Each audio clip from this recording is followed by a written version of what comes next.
তুমি নাকি তনুকে ঈদ কার্ড দিছো, সেটা নাকি আবার নিজের হাতে বানাইছো? মাঠে চল। আমি মাঠে যাবো। মাঠে যাবি না কেন? মাঠে তো যাবো না। মাঠে চল। তবু আমি আজকে মাঠে যাবো না, তুই যা। মেয়েটা দেখছিস? কোন মেয়েটা? তোদের বাসায় দোতলায় আসছে। এদিকে আয়। তুই আয়। আরে তোমাকে একটা জিনিস দেবো।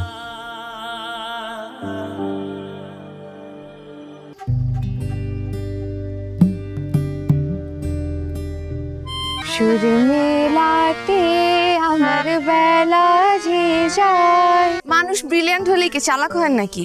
তুমি যত কিছু বলো না কেন, তোমার ভাই একটা বোকাই থাকবে, ঠিক আছে? ওরকম কোনো ভালো কার্ড তো নাই এই দোকানে। আচ্ছা ভাই, ওই যে খুললে মিউজিক বাজে, তারপরে লাইট জ্বলে। আপনার ছেলে যে এরকম একটা চিঠি লিখতে পারে আমি তো ভাবতেই পারিনি। মা, স্কুল তো বন্ধ আর 7 দিন পরই তুমি এখনো আমাকে পড়ার জন্য চাপ দিবা? আপনি জানেন আমি কি চিন্তা করেছি? এবার ঈদে আমাকে সবচেয়ে সুন্দর আর স্পেশাল কার্ডটা যে দিবে। ও ওই রূপার সঙ্গে একটু দেখা করতে আসছিলাম। দেখা হয়েছে? আমি কতগুলো ঈদ কার্ড পেয়েছি আপনি জানেন? কতগুলা? অনেক।